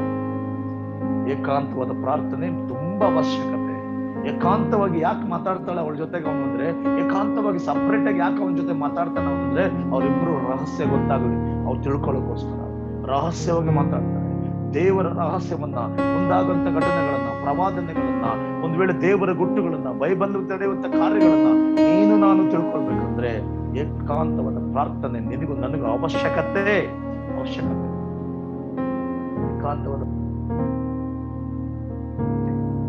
ಏಕಾಂತವಾದ ಪ್ರಾರ್ಥನೆಗೆ ದೇವ್ರ ಸಂಗಡ ಮಾತಾಡಕ್ಕೆ ದೇವರು ಏನ್ ಮಾಡ್ತಾರೆ, ನೀನ್ ಯಾವಾಗ ಏಕಾಂತ ದೇವ್ರು ನಾವು ನೋಡು ಇಷ್ಟು ದಿವಸ ನಾವೇ ಪ್ರಾರ್ಥನೆ ಮಾಡ್ತೀವಿ ಅಷ್ಟೇ, ನಾವೇ ಕೇಳ್ಕೊಳ್ತೀವಿ ಭಿಕ್ಷುಕರ ತರ, ಅಪ್ಪ ಕೊಡಪ್ಪ, ಅಪ್ಪ ಹಂಗಪ್ಪ ಹಿಂಗಪ್ಪ, ಕೊಡು ಕೊಡು ಕೊಡು ಕೊಡು. ಓಕೆ, ಏಕಾಂತವಾದ ಪ್ರಾರ್ಥನೆ ಏನ್ ಮಾಡ್ಬೇಕು, ನೀನ್ ಸುಮ್ಮನೆ ಇರ್ಬೇಕು, ಅವ್ರು ಮಾತಾಡಕ್ ಪ್ರಾರಂಭ ಮಾಡ್ತಾರೆ. ಇದೇ ಏಕಾಂತ. ಬಹಳ ದೊಡ್ಡ ಆರಾಧನೆ ಅದು. ಪ್ರಾರ್ಥನೆಗೆ ಹೋಗಿದ್ದೆಲ್ಲ ಆರಾಧನೆ ಮಾಡಕ್ ಹೋಗಿದ್ವಿ. ಓಕೆ, ಗುಂಪಲ್ಲಿ ಮಾಡೋದು ಆರಾಧನೆ, ಅದರಲ್ಲಿ ನಂಬಿಕೆ ಹೆಚ್ಚಾಗುತ್ತೆ. ಗುಂಪಲ್ಲಿ ಆರಾಧನೆ ಮಾಡಿದ್ರೆ ನಂಬಿಕೆ ಹೆಚ್ಚಾಗುತ್ತೆ. ಚೆನ್ನಾಗಿ ನೀನು ಹಿಂಗೆ ಆ ಮಹಿಮೆ ಬರುತ್ತೆ, ಶಕ್ತಿ ಬರುತ್ತೆ. ಓಕೆ, ನಿನ್ನ ಬೇರುಗಳು ನನ್ನ ಬೇರುಗಳು ಆಳವಾಗಿ ಹೋಗಿ ಕರ್ತನ ರಹಸ್ಯಗಳನ್ನು ತಿಳ್ಕೊಬೇಕಂದ್ರೆ ಒಂದು ದೆವ್ವ ಬಿಟ್ಟೋಗ್ಬೇಕು, ಅದ್ರ ರಹಸ್ಯನ ತಿಳ್ಕೊಬೇಕು. ಒಂದು ರೋಗಿ ವಾಸಿ ಆಗ್ಬೇಕು, ಯಾಕೆ ದೇವ್ರೆ ವಾಸಿ ಆಗ್ತಿಲ್ಲ ನನ್ಗೆ ಹೇಳು, ನಾನೇನ್ ಮಾಡ್ಬೇಕು, ಇಂಥ ಊರ್ಗ್ ಹೋಗ್ಬೇಕು, ಇಂಥ ಸ್ವಾರ್ಥ ಸಾಕಬೇಕು, ಇವ್ರ ಯಾಕೆ ರಕ್ಷಣೆ ಆಗ್ತಿಲ್ಲ, ನಾನು ಏನ್ ಮಾಡ್ಬೇಕು ದೇವ್ರೆ, ನೀನ್ ಕೇಳು.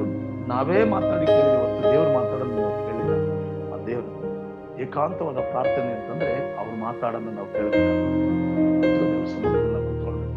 ಎಷ್ಟು ದೇವ್ರ ಸಮ್ಮುಖದಲ್ಲಿ ಕೂತ್ಕೊಂಡು ಕಾಲ ಕಳಿತೀವೋ ಏಕಾಂತವಾಗಿ ನಾನು ದೇವರು ಇವತ್ತಿಗೆ ಮಾತಾಡಕ್ಕೆ ಪ್ರಾರಂಭ ಮಾಡ್ತಾರೆ. ಯಾರು ವ್ಯಕ್ತಿ ರಹಸ್ಯಗಳನ್ನು ಹೇಳ್ತಾರಂದ್ರೆ ಏಕಾಂತವಾಗಿ ಸಮಯ ಕಳೆಯಕ್ಕೂ ಇಷ್ಟಪಡ್ತೀವೋ ಆ ರಹಸ್ಯಗಳು ನಮ್ಮ ಬಾಳಲ್ಲಿ ಬರ್ತವೆ. ಮುಂಜಾನೆ ಪ್ರಾರ್ಥನೆ ನಿನ್ನನ್ನು ಬಲಪಡಿಸುತ್ತೆ. ಮುಂಜಾನೆ ಪ್ರಾರ್ಥನೆಯಲ್ಲಿ ಇಡೀ ದಿನ ಸೋತೋಗದಂತೆ ನಿನ್ನನ್ನು ಕಾಪಾಡುವಂತೆ. ರಾತ್ರಿ ಎಲ್ಲ ಪ್ರಾರ್ಥನೆ, ದೊಡ್ಡ ಕಾರ್ಯಗಳಿಗೆ ನೀನು ಯೋಚನೆ ಮಾಡ್ತೀವಿ, ದೊಡ್ಡ ಕಾರ್ಯಗಳು. ಸಂಜೆ ಪ್ರಾರ್ಥನೆ ಏನ್ ಮಾಡುತ್ತಂದ್ರೆ ಈ ದಿನ ಮಾಡಿದ ಕಾರ್ಯಗಳಿಗೋಸ್ಕರ ಸಂಜೆ ಕೃತಜ್ಞತೆ.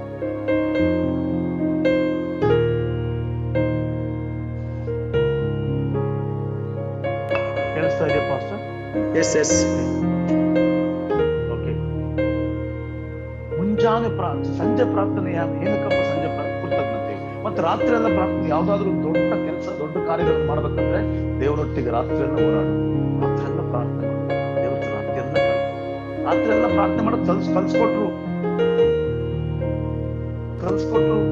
ಏಕಾಂತವಾಗಿ ಪ್ರಾರ್ಥನೆ ಮಾಡೋದು ಕಲ್ಸ್ಕೊಟ್ರು. ಗುಂಪಲ್ಲಿ ಪ್ರಾರ್ಥನೆ ಮಾಡೋದು ಕಲ್ಸ್ಕೊಟ್ರು. ಉಪವಾಸಕ್ಕೆ ಪ್ರಾರ್ಥನೆ ಮಾಡೋದು ಕಲ್ಸ್ಕೊಟ್ರು. ಅವರು ಉಪವಾಸದಲ್ಲಿ ಪ್ರಾರ್ಥನೆ ಮಾಡೋದು ಕಲ್ಸ್ಕೊಟ್ರು ನಮ್ಗೆ. ಏಕಾಂತವಾದ ಪ್ರಾರ್ಥನೆ, ನೆಕ್ಸ್ಟ್ ಉಪವಾಸದ ಪ್ರಾರ್ಥನೆ. ಏಕಾಂತವಾದ ಪ್ರಾರ್ಥನೆ ತುಂಬಾ ಬಲವುಳ್ಳದು. ಏಕಾಂತವಾಗಿ ಯಾವ್ದಾತ್ರ ಯೇಸು ಹೋಗ್ತಾರೆ, ಏಕಾಂತವಾಗಿ ಪ್ರಾರ್ಥನೆ ಮಾಡಕ್ಕೆ. ಯಾಕಂತಂದ್ರೆ ಯಾವುದೇ ಎಂತ ಸೈತಾನ ಅವನು ವ್ಯಕ್ತಿ ಅವನು ಸುಳ್ಳು ಪ್ರವಾದಿ ಆದ್ರೆ ನಿನ್ಗೆ ಗೊತ್ತಾಗ್ಬಿಡುತ್ತೆ. ಒಂದು ವೇಳೆ ಅವ್ನು ನಾಟಕ ಮಾಡೋದ್ರೆ ಗೊತ್ತಾಗ್ಬಿಡುತ್ತೆ. ಅವ್ನ ಎರಡು ಕಾರ್ಯ ಮಾಡೋದಾದ್ರೆ ಗೊತ್ತಾಗ್ಬಿಡುತ್ತೆ. ಅವನ ಮನಸ್ಸಲ್ಲಿ ಇರೋದ್ರೆ ನಿನ್ ದೇವ್ರು ತಿಳಿಸ್ಬಿಡ್ತಾರೆ. ಅಷ್ಟೊಂದು ಬಲ ಇದೆ ಏಕಾಂತವಾದ ಪ್ರಾರ್ಥನೆ. ನಾನು ಪ್ರಾರ್ಥನೆ ಮಾಡ್ತೇನೆ ಅಂತ ಸುಮ್ಮನೆ ಬಲ ಬಲ ಬಲ ಬಲ ಬಾಯ್ ಬಡ್ಕೊಳ್ಳೋದಲ್ಲ. ನಾವು ಏಕಾಂತವಾಗಿ ದೇವರೊಂದಿಗೆ ಸಂಬಂಧಗಳನ್ನ ನಮ್ಮ ಸಂಬಂಧ ಆತನೊಂದಿಗೆ ಇರ್ಬೇಕು. ಏನ ಬಂದಿದ್ದೀವಿ ಮಾಡ್ತೀವಿ, ನಾವು ಇಂಟ್ರೆಸ್ಟ್ ಆಗಿ ಕೇಳು. ನಾನು ಹೇಳ್ತೀನಿ, ದೇವರಾತ್ಮನ ಮಾತಾಡೋದನ್ನ ಕೇಳಲಿ. ಕಿವಿಯುಳ್ಳ ಯಾಕಂದ್ರೆ ಕಿವಿ, ಈ ಕಿವಿ ಉಳ್ಳೋದಲ್ಲ, ಹೃದಯದ ಕಿವಿ ಉಳ್ಳನ್ನು ಕೇಳಬೇಕು. ಇಂಟ್ರೆಸ್ಟ್ ಆಗಿ ನಾವು ಕೇಳುವಾಗ ಅವೆಲ್ಲ ನಿಮ್ಮ ಹೃದಯದಲ್ಲಿ ಸ್ಟೋರೇಜ್ ಆಗುತ್ತೆ. ಯಾವತ್ತೂ ಬಿದ್ದೋಗಲ್ಲ. ಇವತ್ತು ಕೇಳಿ ಇವತ್ತು ತುಂಬಾ ಸಾಕೋದಲ್ಲ, ಇನ್ನೊಂದಿಷ್ಟು ಎಷ್ಟೋ ಪಾಸ್ಟ್ಗಳನ್ನು ತಂದು ಮೋಸಸ್ ಅವರು ಚೆನ್ನಾಗಿ ನಿಮ್ಮನ್ನ ಬೆಳೆಸ್ತಾ ಇದ್ದಾರೆ. ಚೆನ್ನಾಗಿ ನಾನು ಯಾವಾಗ್ಲೂ ನೋಡ್ತಿದ್ದೆ, ಅವ್ರು ಪೋಸ್ಟ್ ಆಗ್ತಾನೇ ಇರ್ತಾರೆ. ಓಕೆ, ಯಾಕಂತಂದ್ರೆ ನಮ್ಮ ಮಕ್ಕಳಿಗೆ ಏನಾರ ಮಾಡಿ ಪ್ರೋತ್ಸಾಹಿಸೋಣ ಒಂದು ಭಾರ ದೇವರು ಅವ್ರಿಗೆ ಕೊಟ್ಟಿದ್ದಾರೆ. ಹೇಳ್ತೀನಿ, ಇವತ್ತು ಎಷ್ಟೋ ಕೆಲಸ ಬಿಟ್ಟು ನಿಮ್ಮ ಮಧ್ಯದಲ್ಲಿ ನಾನು ಮಾತಾಡೋ ಕಾರಣ ಏನಪ್ಪ ಅಂದ್ರೆ ದೇವರ ಆತ್ಮ ನಿಮ್ ಸಂಗ ಮಾತಾಡ್ತಾರೆ. ಏಕಾಂತವಾದ ಪ್ರಾರ್ಥನೆ ಮಾಡು, ಏಕಾಂತವಾದ ಪ್ರಾರ್ಥನೆ ಮಾಡು. ಹಲೋ, ಸಮಯ ಆಯ್ತು. ಓಕೆ, ಉಪವಾಸದ ಪ್ರಾರ್ಥನೆ ಒಂದೇ ಒಂದಿದೆ. ಉಪವಾಸ ಪ್ರಾರ್ಥನೆ ಏನಂತಂದ್ರೆ, ಸ್ವಾಮಿ 40 ದಿವಸ ಉಪವಾಸ ಇದ್ದು, ಅದು ನಿಮಗೆಲ್ಲ ಗೊತ್ತು. 4:4 ನೀನು ಓದ್ಬೇಕಾದ್ರೆ ಮತ್ತೆ ಅದರಲ್ಲಿ ಉಪವಾಸ ಪ್ರಾರ್ಥನೆ ಇದ್ದು ದೇವರು ಕಾರಣ ಯಾಕಂತಂದ್ರೆ ಮುಂದೆ ಬರುವಂತ ಒಂದ್ ವೇಳೆ ಸೈತಾನ ತಂದಾಕುವಂತ ಎಲ್ಲ ಹೋರಾಟಗಳಲ್ಲಿ ನೀನು ಜಯ ಸಿಗ್ಬೇಕಂದ್ರೆ ಉಪವಾಸ ಪ್ರಾರ್ಥನೆ ಮಾಡು. ನಿನ್ನ ಪಾಪನ ಬಿಟ್ಟು ಹೋಗ್ಬೇಕಂದ್ರೆ, ನಿನ್ನ ಸೋಲುವಿಕೆ ಬಿಟ್ಟು ಹೋಗ್ಬೇಕಂದ್ರೆ, ನೀನು ಏನೆಲ್ಲ ನೀನ್ ಜಯಿಸ್ಬೇಕಂದ್ರೆ, ನನ್ನ ಶರೀರದ ಆಸೆ ಇಚ್ಛೆಗಳನ್ನು ಜಯಿಸ್ಬೇಕಂದ್ರೆ ಉಪವಾಸದ ಪ್ರಾರ್ಥನೆ ಅವಶ್ಯಕತೆ. ಅದಕ್ಕೋಸ್ಕರ ಉಪವಾಸದ ಪ್ರಾರ್ಥನೆ ಮಾಡು. ದೇವರಾತ್ಮನು ಒಳ್ಳೆ ಸೇವಕರನ್ನು ಕೊಟ್ಟಿದ್ದಾರೆ. ಎಂತೆಂತನೋ ಕರ್ಕೊಂಡು ಬಂದು ಒಳ್ಳೆ ವಾಕ್ಯಗಳನ್ನ ನಿಮ್ ಮುಂದೆ ಹಾಕ್ತಾ ಇದ್ದಾರೆ. ನಾನು ಹೇಳ್ತೀನಿ, ಉಪವಾಸ ಇರು, ರಾತ್ರಿ ಎಲ್ಲ ಪ್ರಾರ್ಥನೆ ಮಾಡು, ಏಕಾಂತವಾಗಿ ಪ್ರಾರ್ಥನೆ ಮಾಡು, ಮುಂಜಾನೆ ಪ್ರಾರ್ಥನೆ ಮಾಡು, ಸಂಜೆ ಪ್ರಾರ್ಥನೆ ಮಾಡು. ಇದಕ್ಕೆಲ್ಲ ಬೈಬಲಲ್ಲಿ ಉದಾಹರಣೆಗಳಿದಾವೆ. ಯೇಸು ನಮಗೆ ತೋರಿಸ್ಕೊಟ್ಟೋದ್ರು. ಯಾವತ್ತು ನಾವು ಜಯಶಾಲಿಗಳಾಗಿರ್ತೀವಿ. ಓಕೆ, ಫಸ್ಟ್ ನಮ್ಮ ಕಣ್ಣುಗಳನ್ನು ಮುಚ್ಚಿ ನಾವು ಪ್ರಾರ್ಥನೆ ಮಾಡೋಣ. ಪರಲೋಕ ತಂದೆಯಾದ ದೇವರೇ, ಒಳ್ಳೆ ಸಮಯ ಕೊಟ್ಟಿದಂತ ತಂದೆ, ಒಳ್ಳೆ ಸಮಯ ಕೊಟ್ಟಂತ ಸೇವಕರಿಗೋಸ್ಕರ ನಾನು ಸ್ತೋತ್ರ ಸಲ್ಲಿಸ್ತೇನೆ. ನಾನು ಒಂದೊಂದು ಮಾತಾಡುವಂತ ಒಂದೊಂದು ಮಾತುಗಳು ಜನಗಳೊಟ್ಟಿಗೆ ಅದು ಕೆಲಸ ಮಾಡಿ, ಕಾರ್ಯ ಮಾಡಿ, ರೂಪಾಂತರಕ್ಕೆ ಬರಲಿದೆ. ಎಲ್ಲ ತಡೆಗಳು ನಿಗದಿ. ಮಹಿಮೆ ನಿನಗೆ. ಇವರನ್ನ ಸೇವೆ ಆಶೀರ್ವದಿಸು ಯೇಸುವಿನ ನಾಮದಲ್ಲಿ.